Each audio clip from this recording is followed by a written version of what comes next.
Olá, muito boa tarde para você. Começando o Globo Esporte. Hoje o Fluminense tem um jogo decisivo na Copa Sul-Americana, tem que golear, mas ainda depende de um empate no outro jogo do grupo, né? E domingo tem Fla-Flu no Maracanã, gente. O Flamengo tá liderando uma estatística aí que não é nada legal. É um Flamengo soberano nessa temporada, mas nesse caso nem tem do que se orgulhar. O Botafogo, Erisson bateu! Gol! Erros individuais que resultam em gol do time adversário. São 15 no total. Nenhum time da Série A tem tantos em 2022. E olha que o segundo colocado, o Coritiba, está bem atrás, com 6 a menos. E quem mais errou até aqui é justamente quem mais tem sido questionado pelos torcedores. O som que vem ecoando da arquibancada para o goleiro Hugo comprova que esses números não são animadores. E as primeiras vaias, Luiz. 5 erros de Hugo em gols dos adversários esse ano. É o líder desse ranking entre todos os jogadores da Série A. O melhor caminho para o Flamengo e para o Hugo Souza no momento é emprestá-lo. Ele é muito novo, ele está muito pressionado, ele está no olho do furacão, ele está errando muito e ele tem potencial. Ele tem tudo para ser um grande goleiro, mas nesse momento ele não vai conseguir se firmar no Flamengo. As falhas foram quase todas em jogos importantes, como na final da Supercopa, em que o Flamengo perdeu o título para o Atlético Mineiro, ou em derrotas em clássicos, como contra o Botafogo. Teve erro no finzinho do jogo com o Ceará. A falha contra o Sporting Cristal pela Libertadores foi a única em que pelo menos o time saiu de campo vitorioso. Há momentos que nem sempre essas são as melhores decisões, mas temos que saber ultrapassá-las. E ele, sendo um goleiro de 23 anos, também é um processo de crescimento para poder ultrapassar. Vem aí um Fla-Flu, domingo. Santos continua fora, machucado. Diego Alves também não deve voltar. Se do lado do torcedor há desconfiança, o comandante, pelo jeito, segue acreditando em Hugo. Esse corredor amigável já diz tudo. Tem comemoração. O Canu recebeu parabéns dos jogadores, no modo deles, pela renovação de contrato até o fim de 2025. O zagueiro de 25 anos tem sido fundamental no time do Luiz Castro. Foi titular em 6 dos 7 jogos do Brasileirão. Só não jogou uma rodada porque estava se recuperando de lesão. 3 meses atrás, o Botafogo recusou uma proposta do Metalist, da Ucrânia, de quase 6 milhões de reais pelo Canu. O que, de certa forma, mostra que o dono do futebol do clube aposta no desempenho do capitão. Hello, boys. Olá, Canu. Aqui é John Textor. Jogadores como você, bom, jovem, forte e líder, vão nos guiar pelo futuro. Parabéns, você tem um novo contrato. Se o boss falou, tá falado. Aqui é minha casa. Depois do capitão Canu, outros jogadores do Botafogo podem receber aquele telefonema valioso do John Textor. O Botafogo já está em negociação para renovar os contratos de 2 atacantes, Matheus Nascimento e Erisson El Toro. Ele, sempre ele, Erisson é o Toro! Erisson é o artilheiro do time na temporada, com 13 gols e tem contrato até o fim do ano que vem. Já o vínculo do Matheus Nascimento, de 18 anos, vai até a metade do próximo ano. Ele fez 7 gols até agora em 2022. Em uma conversa com influenciadores digitais na internet, o americano John Textor deixou a torcida do Botafogo ainda mais esperançosa. Disse que cogita contratar um jogador de impacto para o meio-campo, além de 4 ou 5 reforços a partir de julho. Enquanto o técnico Luiz Castro prepara o time para enfrentar o Curitiba domingo fora de casa, o John Textor e o departamento de futebol seguem observando o mercado.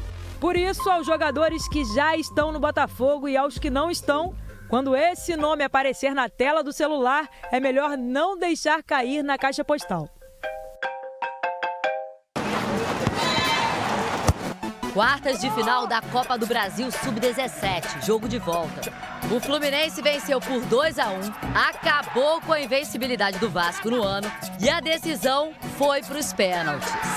Foram 14 cobranças até sair o semifinalista. O Lete, goleiro vascaíno, defendeu 3 e garantiu a classificação. O Vasco vai enfrentar o vencedor de Bahia e Fortaleza. E acabou a maior série invicta da história da Libertadores. O Atlético Mineiro perdeu. Depois de 18 jogos, perdeu para o Tolima da Colômbia. Os dois avançaram para as oitavas. Fica bem ligado nesses amistosos aí, porque a Copa do Mundo é daqui a pouco, né? E o Vasco joga hoje, hein? Pela Série B contra o Brusque, São Januário, 7 da noite. E no time titular tem um garoto que está empolgando a torcida, hein? A relação com o Vasco é antiga. E o tempo parece que passou rápido demais. Sim, ela até costuma brincar comigo. Poxa, meu bebezinho, né? Eu até fico brincando com ela. Pô, mãe, para com isso, 18 anos já. 18 anos completados no início de maio. A maioridade chegou e o Vasco segue no coração. Por tudo que o clube fez comigo, me ofereceu alimentação, me ofereceu escola, me formou, né, como homem e hoje está me formando como profissional. André está no clube desde os 6 anos de idade e passou por todas as seleções brasileiras de base.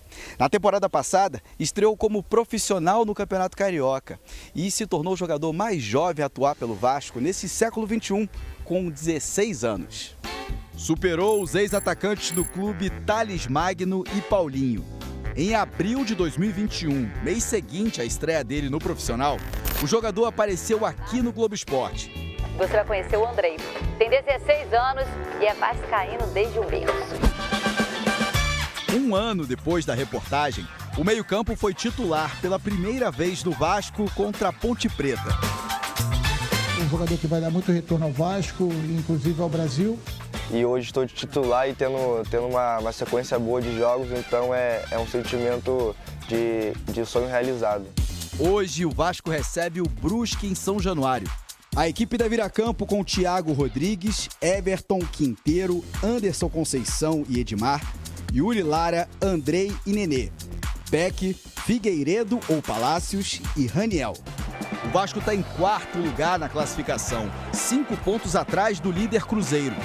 Queria fazer o Vasco voltar, né, para a Série A, que esse é o meu foco. E espero também dar muita alegria para o torcedor, fazer meu nome aqui e carimbar na história do clube. Já classificado na Sul-Americana, o São Paulo venceu o Ayacucho, time do Peru. O jogo foi no Morumbi. São Paulo jogou com um time de garotos, cara. 10 titulares desse jogo aí foram formados na base e o Caio fez o único gol do jogo. Ele tem 18 aninhos, foi o primeiro gol dele como profissional. Legal, né? E hoje o Fluminense tenta um milagre para seguir sonhando com um inédito título sul-americano para o clube. Hoje o Fluminense enfrenta o Oriente Petroleiro em Santa Cruz de la Serra pela Copa Sul-Americana. O time não depende apenas dele mesmo para se classificar para as oitavas de final. Precisa ganhar de goleada na Bolívia. E no outro jogo do Grupo H, tem que dar empate entre Júnior Barranquilla da Colômbia e União Santa Fé da Argentina. Só assim o Fluminense se classifica, na primeira colocação do grupo, pelo saldo de gols. A missão é complicada. Depende de combinação de resultados, mas a classificação do Fluminense ainda é possível. Por isso o técnico Fernando Diniz relacionou para essa partida todos os jogadores disponíveis. Inclusive o atacante John Kennedy, recuperado de uma lesão no pé direito. Machucados, Nino, Pineda, Fred e Felipe Melo ficaram no Rio. O jogo de hoje é decisivo, mas no próximo domingo tem Fla-Flu pelo Brasileirão no Maracanã. De olho nessas duas partidas, o técnico Fernando Diniz pode optar por um time misto e a equipe deve ir a campo hoje com essa formação. Na conversa com os jogadores também vai ajudar a definir quem vai jogar contra o Oriente Petroleiro. Seja qual for a escalação, Fernando Diniz já vem avisando aos jogadores o que não pode faltar em campo. Coragem para ser gigante, coragem para vencer, coragem de campeão. Tá? Sobretudo, coragem!